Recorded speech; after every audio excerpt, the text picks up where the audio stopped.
Welcome back to our study on the book of Romans. This is the Romans Education Part 7, and this is session 24.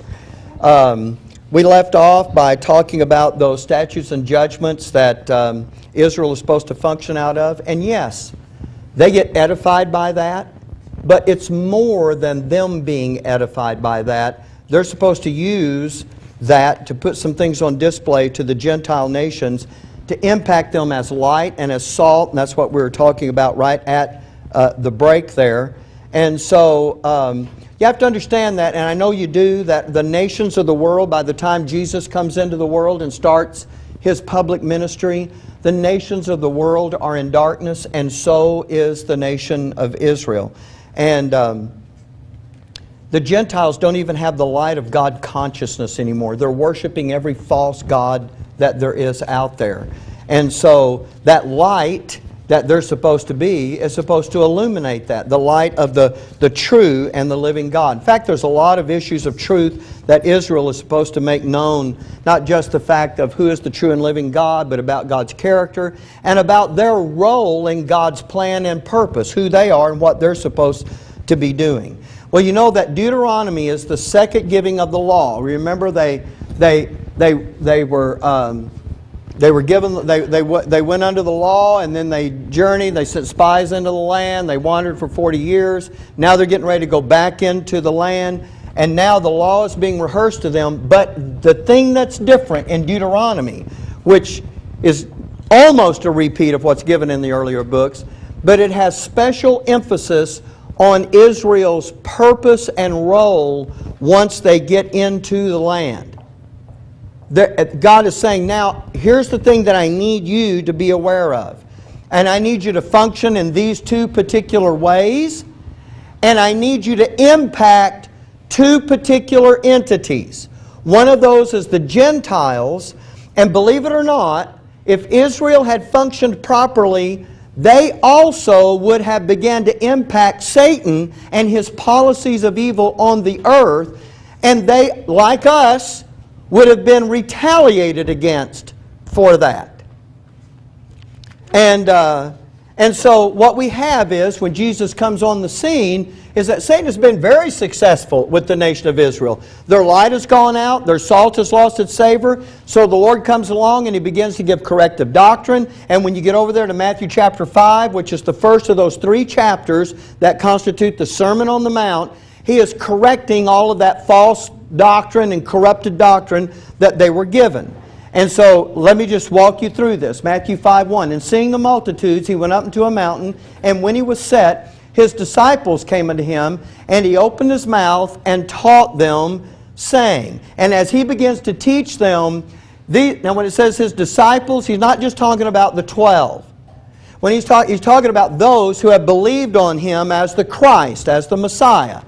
Now He is going to start teaching them some very basic, fundamental doctrines that allow them to function in the midst of the apostate nation. He's going to show them how to do that. And so He's going to talk to them now about these two purposes that the statutes and judgments were meant to produce, that Deuteronomy talked about once they got into the land. And He begins to make it clear that they're supposed to be salt and they're supposed to be light. And so let's take a look at this in verse 13. Ye are the salt of the earth. But if the salt have lost its savor, wherewith shall it be salted? The Gentiles aren't going to be hungry for that. If the salt has lost its savor, that didn't do anything to attract them to it or make it appealing to them. And He says, it's thenceforth good for nothing but to be cast out and trodden under the foot of men. And that's exactly what it was. And then verse 14, you're the light of the world. A city that is set on a hill cannot be hid. Neither do men light a candle and put it under a bushel, but on a candlestick, and it giveth light unto all that are in the house. Let your light so shine before men, they may see your good works, and glorify your Father which is in heaven. Now that little saying right there, that they may see your good works and glorify your Father which is in heaven, is going to take you to something Peter wrote in his epistles to the believing remnant, because remember, they didn't know anything about this dispensation of grace. So you're going to move from here right into the day of wrath as far as they're concerned. And so here's something that Peter's writing, and look what he says, 1 Peter 2:12. Having your conversation honest among the Gentiles. Wait a minute. That ring a bell with anybody? I know we haven't studied it, but we've read it. We've read it. We've quoted it. Let us therefore walk honestly as in the day, not in rioting and drunkenness, not in chambering and wantonness, not in strife and envying. Walk honestly as in the day. Look at this parallel issue. Having your conversation honest among the Gentiles. He's still talking to the remnant about impacting those Gentiles. That whereas they speak evil against you as evildoers, they may, by your good works, which they shall behold, glorify God in the day of visitation. Doesn't that remind you a little bit about what we just read? And they'll see your good works and glorify your Father which is in heaven. And here Peter is saying that by your good works which they will behold, they'll glorify God in the day of visitation. Let me explain to you what that is. There is a day of visitation that's going to be happening out here. And what's going to happen is, now when the Jewish people are scattered among the nations, they are supposed to be that light and salt that puts on display some things that makes the Gentiles go, wow, that's the true and living God. We don't have anything like that. Wow, look at those laws and statutes. We don't have anything like that. Oh my goodness. And it's giving them an opportunity to do something. The Gentile nations they're in. Let's think of the United States of America. Because once God turns out the light on Gentiles, turns out the light, I don't mean it, you know what I'm saying. Once He's no longer working with Gentiles, they're going to go right back to the place they were before. They're going to be back on the other side of the wall of partition. When the Jews that come to this country, if they don't, by those statutes and judgment, function as light and salt, when the day of visitation comes, and what is that? It is a day when every nation is going to declare themselves for one side or the other. And the only opportunity for a nation to decide for God is out of those members of the remnant putting these two issues on display, and it so affects the Gentile nation that in that, and so here what is it? That by their good works, which those Gentiles will see, they will glorify God in the day of visitation. Now, I didn't pause to do a lot of work on that, but if you use that day of visitation thing and you look at that, what you're looking at is when everybody says, oh, the Jews are going to be spread out and they're all going to be countries of the world. You do realize when we say, oh, it's a terrible thing. The Jews are spread out, they're just scattered. You know what God's doing as He's scattering that believing remnant? He is producing light in all of those Gentile nations. And if those Gentile nations in the day, listen, here's the kicker.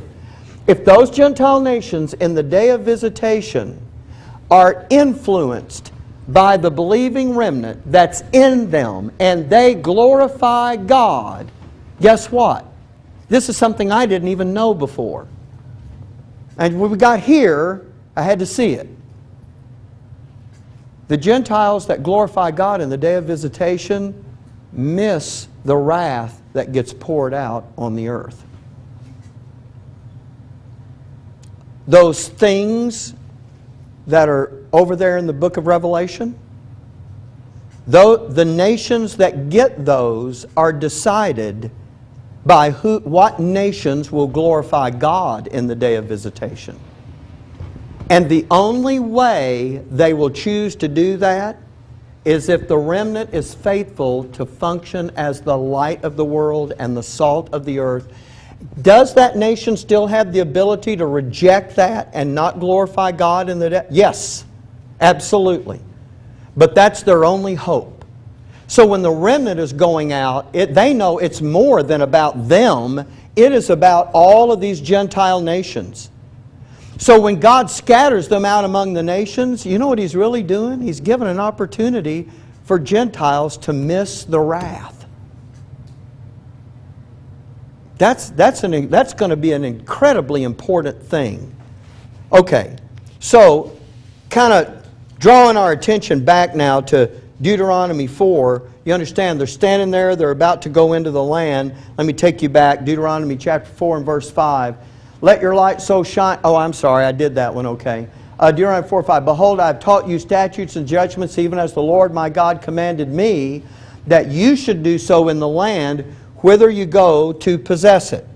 And those statutes and judgments are the things that stand in stark contrast to what they already have. So he says to them, to the people, keep therefore and do them. It's not just for your sake. For this is your wisdom and your understanding in the sight of the nations. That's why the statutes and judgments were important for them to keep and do. Not just so they would be edified, but so that the nations would be impacted by that. Now let me take you to this again where it's a little larger. Keep therefore and do them. This is your wisdom and your understanding in the sight of the nations, which shall hear all these statutes and say. Now here's what they're going to say. Surely this nation is a wise and understanding people. For what nation is there so great, who hath God so nigh unto them as the Lord our God is in all things that we call upon Him for? In other words, the Gentiles aren't saying that last phrase. They're saying, what a wise, understanding people, and what nation is so great as God so nigh unto them. And you know what they're doing right there? That phrase right there in verse 7 is where they function as light. They understand who the true and living God is. What nation is there so great who has God so nigh unto them? They now recognize that what is the true God? That's what the light is supposed to do. Now there's also the issue of, and that's that light of God consciousness. That's why I talked to you about that last week. And what nation is there so great? And when he talks about that, he's not talking about Israel being the greatest nation in population, because Gentile nations will outnumber them. And he's not talking about Israel being so great that they control more land area than any other nation, because there will be Gentile nations that are larger in land area. That's not the kind of greatness that he's talking about there. He is talking about their greatness in the light of the truth. There's no other nation that has the truth like they do. That's what makes this nation great. Now let me take you to verse 8.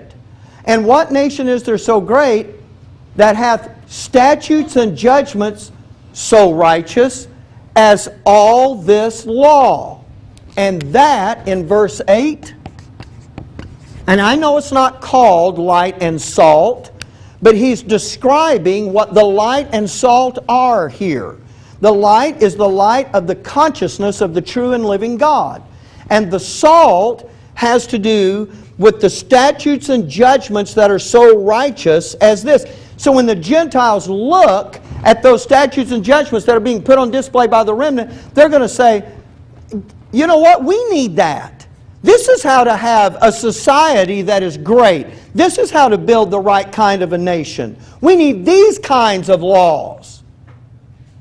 And that's supposed to impact those Gentiles in that way.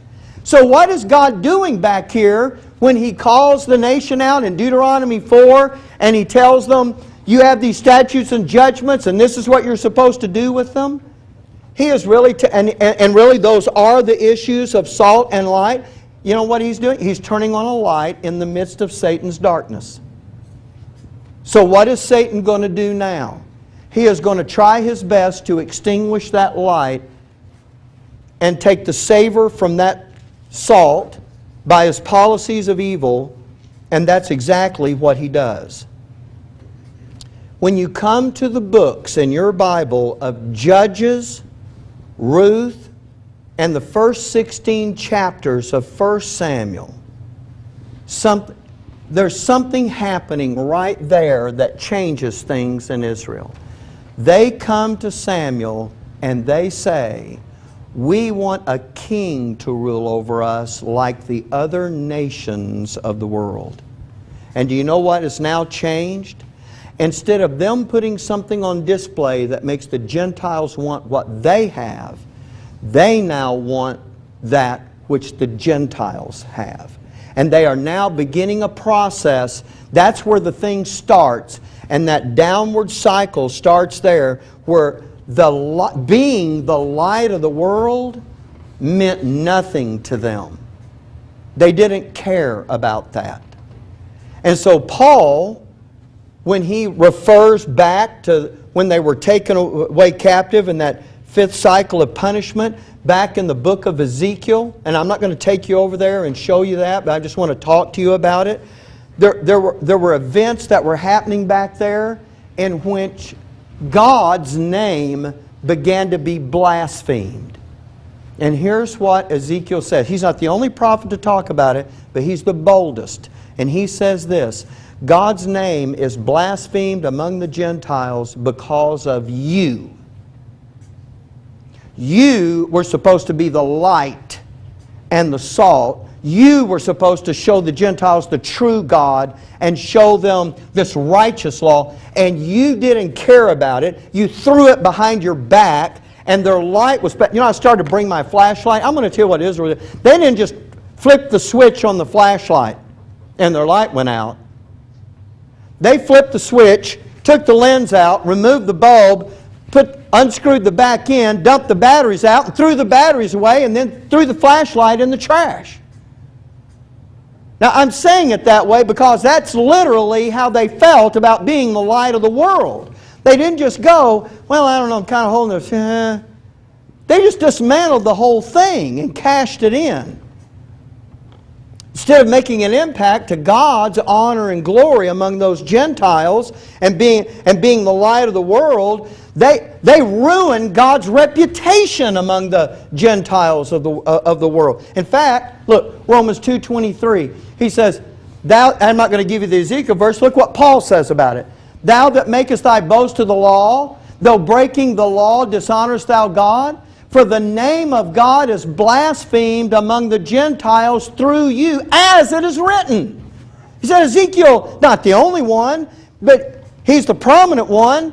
They wrote about this because of you guys. The Gentiles don't know God. Israel had a responsibility, and they failed in that responsibility. Look at Romans 2:17. Behold, thou art called a Jew, and restest in the law, and makest thy boast of God. Now, you understand what that's saying? They're boasting, we know the true God. Okay. And knowest His will, and approvest things that are more excellent, being instructed out of the law. And art confident that thou thyself art a guide of the blind. You know what he's saying? You guys know that you have the true God, and you're supposed to be a guide to those who are in darkness. They're blind. You're supposed to show them the true God. He says, and you're confident of that. A light of them which are in darkness. This is your job. An instructor of the foolish, a teacher of babes, which has the form of knowledge and of the truth in the law. He said, yeah, the light was given to you, the truth was there in the written scriptures, and it was reposited with you, and you had it, and you're confident that that's what your job was. Here's the problem with them now. Let's keep reading. Oh, I'm sorry, not that one. When he says this, what's the problem with Israel? When Paul writes about that, what's the problem with Israel? If they say, hey, by the way, if you go over to Israel today, do you know what they will tell you the Messiah is? The Messiah is the nation of Israel. And do you know how the sins of the world are being atoned for? Through the sufferings that the Jews have gone through history. See, they still do think they're a guide to the blind and a light to those who are in darkness. But you know what they don't realize?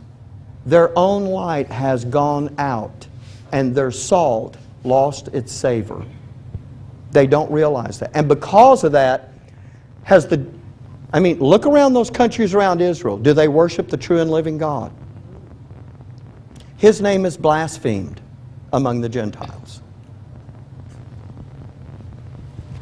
Though that is the product of what Satan has produced in Israel, and that is the truth that they hold in unrighteousness. They think they're still the light of the world when their light isn't even shining. That's why Paul said, be careful that the light that is in you be not darkness. That's how they fooled themselves with that. Yeah, they were right. The Gentiles were in darkness, but they were wrong. So were they. And they didn't realize that. Now, the part that I want to take you to now is over in the book of Isaiah. And in Isaiah, I want to answer for you the question why you have such a hard time with the people that you talk to and they don't get it. This is something that, and this is something we're going to pull out that new timeline and you're going to enter this on. You have some boxes on there and I'll show you where they are. But in Isaiah, take a look at this. Now I'm just going to show you this. By the way, when the Lord comes, the remnant has parallel issues with us. When the Lord comes back and He destroys His enemies and He sets up His kingdom, something very wonderful is going to happen with the whole world. He is going to set up a feast of high royalty and invite the whole world when the kingdom gets itself set up. And this is what's being described here in Isaiah 25. And in this mountain shall the Lord of hosts make unto all people, so it's not just Israel, it's all people, a feast of, now I know this is terminology we're not really used to, but a feast of fat things, a feast of wines on the lees, of fat things full of marrow, of wines on the leaves well refined. When he's talking about all of that issue, this is all descriptive of a festivity that is of a high royal nature. And it is at the start of the kingdom. And all people are going to be invited to this feast. And when that's over, and I'm just going to kind of cut through that, when that's over, you know what, the Lord, you know what, I envision this being said, although this verse, this passage doesn't talk about it, that when all people come and they're at this feast that they've never seen anything like in all of their life, then He's going to say, now I want you to go back to your countries, and I'm going to send my representatives to you, and they're going to come to you with truth. And now is going to begin the repossession of the earth. See, the Lord just doesn't take that back in a moment by His own power. This is a process whereby nations choose. People choose to be a part of that. And so, a little further in Isaiah, the next verse, but look. And here's what else He'll do out there. He'll not only have that feast, and He will destroy in this mountain the face of the covering cast over all people, and the veil that is spread over all nations. And I want to talk to you about those two issues because that's why it is hard for people to see it. He has cast, first of all, Satan did two things, and he did them at two different times. Number one, he cast a covering over all people. And when he did that, just think about what a covering is. If you cast a covering over someone, what is true?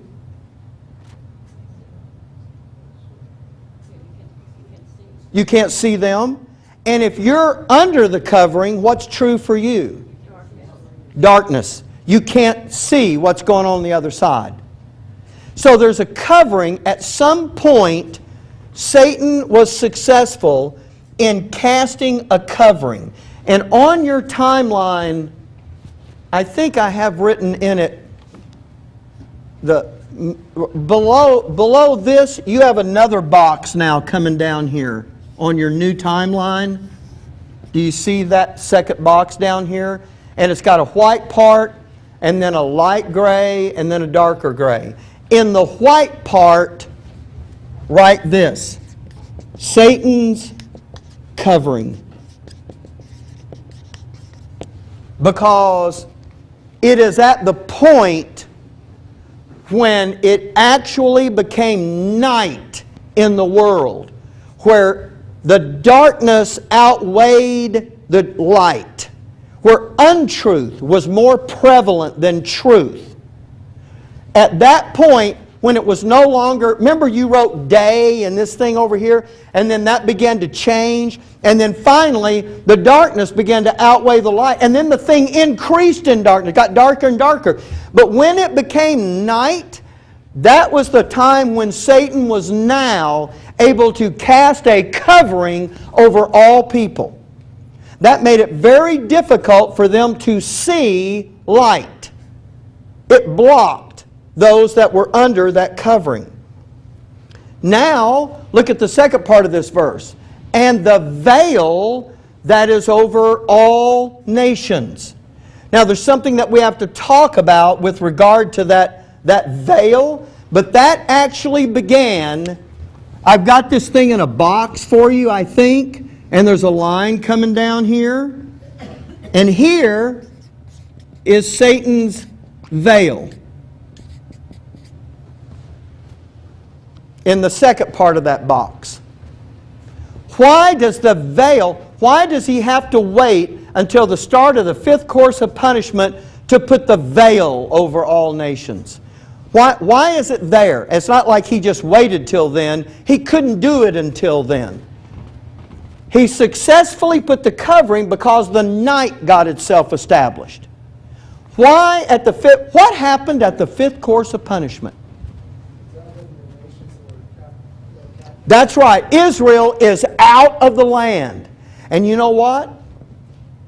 Now they're not in a position anymore to be what they were supposed to be to impact the nations of the world. And this is where Satan's veil is now put on top of the covering. This is a double covering now. That the thing that God was going to use to shine the light is now carried away. So first I've established a night in the world, and now I've taken care of Israel. Do you see? So he's got a double covering over people that blinds them to the light of the truth. And now look what it says in Isaiah 25. That when the kingdom is established, he's going to have this feast for all people, and they're all going to come, and it's going to be this high royal affair. And at that same time, right there at the start of the kingdom, and he will destroy the covering that's cast over all the people and the veil that was cast over all the nations. Because once the nation that was supposed to be the light of the world, the salt of the earth is gone, he's able to put an additional covering over the nations. Because they're not going to get anything now. So he's going to destroy that out there. And when he destroys the covering and the veil, and then he sends his people, and the word of the Lord shall go forth from Jerusalem. The covering and the veil that hid their minds from seeing the light has been destroyed, and now there is an honest opportunity for them to hear the truth and respond to the truth and be a part of that kingdom. Do you see that? But when does he do that? He doesn't do that until the start of the kingdom. Well, if those things got done back here, Satan's covering and Satan's veil, if they got done back here, aren't they still in place? You better believe it. What's with the spelling of veil? V-A-I-L is the spelling of the veil that I'm going to point you to in the Bible. I know we think of veil with an E. Right. And when you think of a veil, you think of maybe a bridal veil.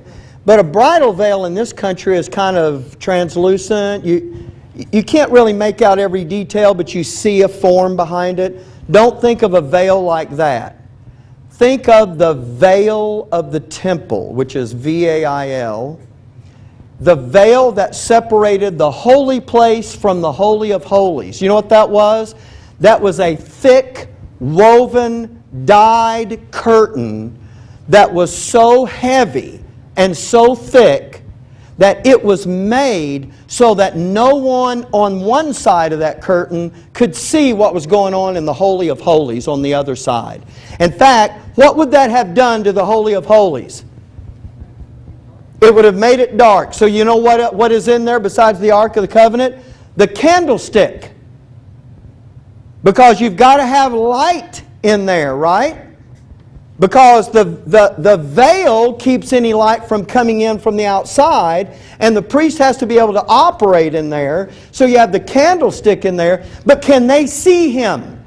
Now, I'm not saying that they're creating the darkness of Satan's untruth in there. I'm saying that thing is in the dark as far as anybody being able to see what is going on. They can't see it. So that's the kind of veil. So when you think about, what do you do with the people? He put a covering over them. You know what I thought of when I wrote about this? I remember when I was a kid, if I was scared of what was in my room, I took the covers and I put them over my head. Because I knew if you were on the other side of the cover, you can't see me. And evidently I thought all monsters are stupid. They saw you in the bed a moment ago, but they cannot figure out that the form under the cover is you. I don't know. But I couldn't see them. That's the covering. But then on top of that comes this veil that is meant to block the view. Meant to keep you from being able to be seen or to see. And so that's the kind of veil that is going on there. Now, so when the Lord destroys this covering and this veil, when He destroys that, then they'll be able to go to the nations of the world and carry a message that won't be viewed the way it is today. But now let's take that and translate that into today. In this dispensation of grace, you are... Now I know everybody talks about this. Some of you have told me about things. But I often hear Karen talk to me about, I did this on this media, and here's what I got in response. And I did this, and here's what I got in response. And then I show them this verse, and here's what I got in response. And then later she might say, after a while, somebody finally comes back and says, oh, you know what? I got to looking at that, because really, if they'll look at it, this is the light. But it is hard for them to come to grips with that, isn't it? Now, somebody a while ago said they're talking out of what they've learned, what they're used to knowing. And do you know what that is? That's part of the darkness's ability to blind their minds lest the light should shine unto them. So this kind of darkness that we're talking about really has the ability, and that's what I was talking to you about a while ago when I was giving you that other illustration, or back in the other session, that right now during the dispensation of grace, the veil and the covering are still there. Even people who know the Lord, even people who go to church every Sunday, even people who have all the trappings of that, they're going to hear this light. They'll see this light. Or, I'm getting myself in trouble here. They won't see this light. You'll try to tell them, and they won't hear. Isn't that the same terminology that the Lord used about Israel in the Old Testament? Eyes that see not and ears that hear not. It hasn't changed. That part hasn't changed because Satan has done something. You realize you have come out, we all who were sometime darkness have now come to this place, and now we are learning about what's happening, what Satan has done to kind of keep things entrenched the way they are. And now you have something in your understanding about why, because now when I look at it, you know I used to think, I didn't think about it vindictively, but somebody would just be vehemently opposed. And they would say, you know, all manner of things about how wrong this was and all that, and I would think, Just being a jerk. That's what I think. But you know what I think, really, now? They're under the covering and the veil. They can't acknowledge what they don't see. They can't explain what they don't understand. They know all these stories. They'll tell you all these stories about the Bible, Oh, yeah. but you can't convince them. Another way of looking through what they're seeing, you know, what the story is actually telling them. And that's right. You can't convince them. Right. They've got the stories and you can't convince them. And you know why? Because the darkness outweighs the light. It's night. It's a status of night. And these are the things that Satan has done to establish this. And so I wanted to take you over here to Isaiah and talk about that issue, because those are the things that we're dealing with here as well. Those are part of the reason it's going to be hard. But we're going to begin to impact that as we cast off the works of darkness. Now let me look at my timeline, because I think there was something else I needed you to put on there. Yes. And I'm sorry, I meant to talk about it. So let's talk about it now. You remember here where we talked about, don't you have in your timeline deal says Israel's climactic stage? Yes, right under the cross. Yeah. Okay. Do you see how this thing kind of bumps up and does this thing you've been writing in? You've got a darker gray. You've got Satan's covering, Satan's veil, and then you've got this part that it moves up. Let's see. It moves up, it goes through the dispensation of grace, and it goes all the way over to the edge of the night, like that. Do you see that part right there? In both, I don't mean to separate that into two deals. I just had to go around the legend on your map there. But here's what I need you to write in here. Climactic stage of Satan's night.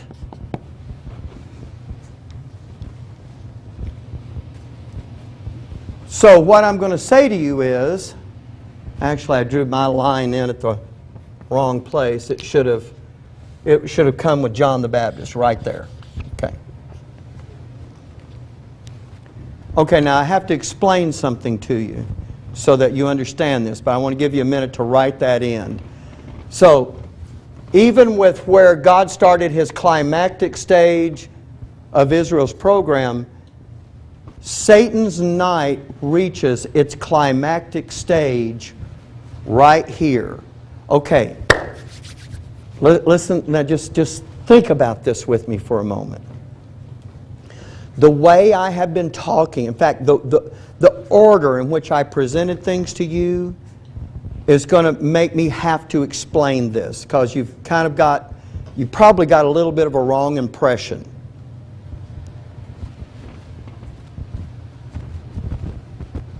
Here's the thing coming along. Look, I know there's questions you'll ask about this, but let's say it like this.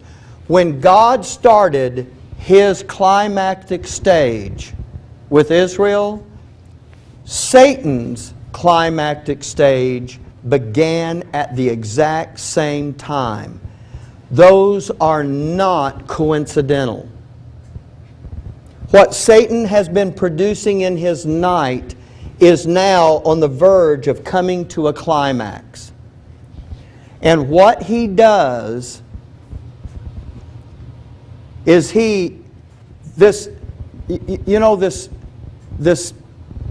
covering, Satan puts the covering over all people, so just in case Israel does become the light of the world, that light won't shine through easily. Then when he is able to, when Israel becomes his legal captive, and they're taken away out of the land, and Satan has control of the land of Israel, and he does, and he sets up his base of operations in the land of Israel, and he does, Now the veil comes into place. And those two move along throughout the fifth course of punishment until God's program with Israel gets to this place. I'm going to say it to you like this. It is not entirely wrong to think, okay, I kind of messed up. You remember me telling you that Satan is not doing things willy-nilly. He's got an agenda he's working toward. It's not wrong to think that when Satan's plan reached the point where it is now at its climactic stage, God interrupted his silence and started his climactic stage to respond to what Satan was doing in the world. I've kind of taught it to you the other way. It's like God brought in his climactic stage, and now Satan is bringing in his because God did. It's kind of the other way around. Satan, what he was producing in his night, had come to a place, and now God is saying, now it's time for me to respond with this. So, he turned the light on back here, and the light went out. And so the covering and the veil have been in place. And then when Satan's stage reaches a climax, the Lord brings in his Son, the light of the world. And he turns on the light again. And of course, what do? They crucify their Messiah. There's a year's extension of mercy. But you know what things are happening? Those things are happening. But you also know that what was happening in Israel and in the world is that we're coming to the place that at the end of that year's extension of mercy, they were vessels of wrath fitted to destruction, and the ungodliness of the world and of the nation of Israel had reached a zenith. And it's at this place because at this place the night is far spent, and that's when Satan is about to do what he wants to do that will ensure he can hang on to the earth. And God whistles that time out on that program. And now we've introduced a dispensation of grace. And this climactic stage in Satan's program did not get interrupted. God can stop working with Israel and start working with Gentiles. Satan is still working with Gentiles. He's been working with them all along. And so, in this climactic stage, during this dispensation of grace, he's got to keep that engine revved. Does Satan know the day when the dispensation of grace will end? So he's got to keep this thing rolling. So here we are in this dispensation of grace, and he's got this whole thing working towards something, and God responded with a light. He thought he was putting out the light, and actually Jesus was functioning as the Redeemer.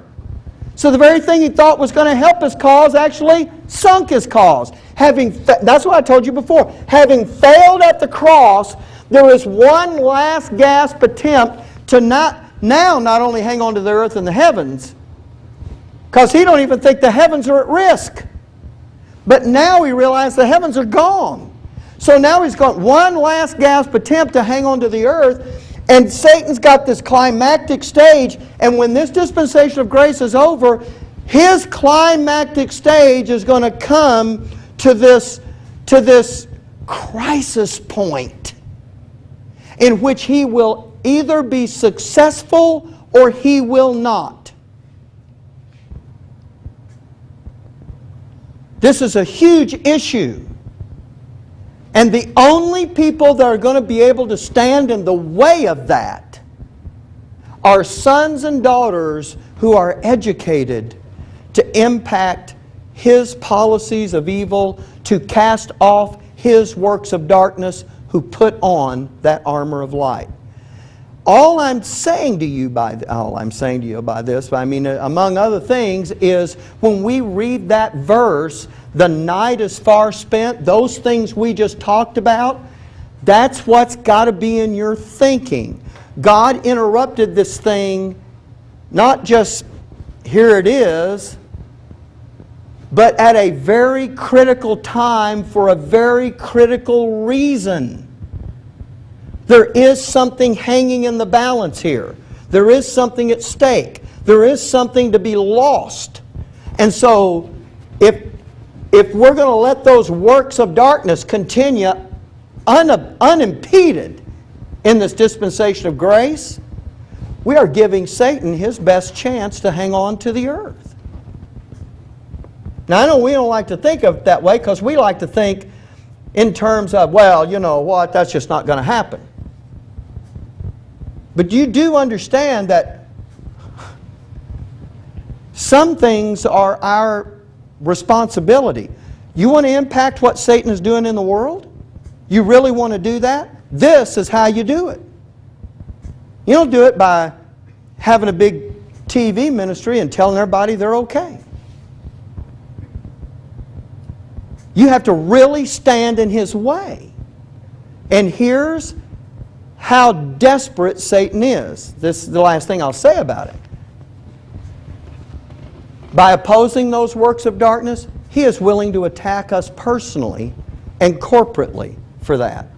And as we progress through the education and we're able to impact even more of what he is doing, he will eventually get to the place of sword, where he is willing to do just what he did with Paul, and that's take the life of an educated son to get his impact to stop. Because all of what Satan has is riding on what's out here. And if we're stopping that, he is not going to stand for it. That's what's at stake here for him. He's either going to lose it all. So here's my question. And I know I'm asking this to a people I already know the answer. Do you want to be part of a group that is actually responsible for his failure in this world? I do. I do. Can I ever be that on my own? Never. But this education is going to allow us to do that. That's really what's going on with this.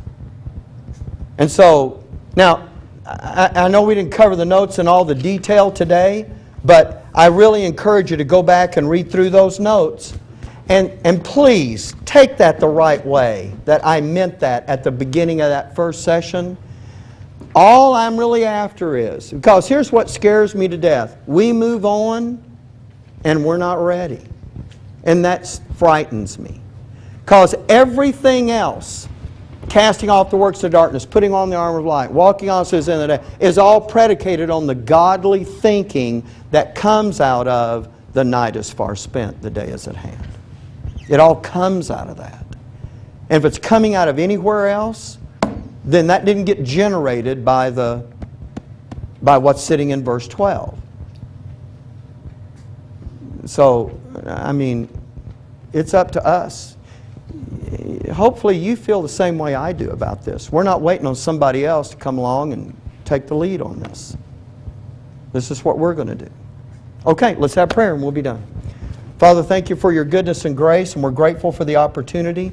I thank you, Lord, for the steadfast faithfulness of people to come and to look into the Word and to see the things that we see and to let these things work in them, Lord, that we can become the sons and daughters that you desire for us to be. Now, I thank you for this group. I wouldn't want to be anywhere else and be part of any other group than this group of people. I believe, Lord, that we will be able to do everything that's being talked about here. I'm convinced of it.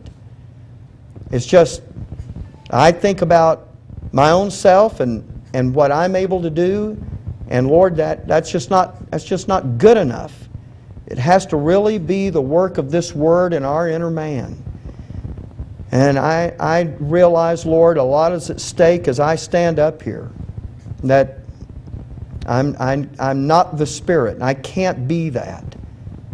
But Lord, my heart's desire is for this group to truly be fully educated sons. May we get that accomplished, Lord, each time we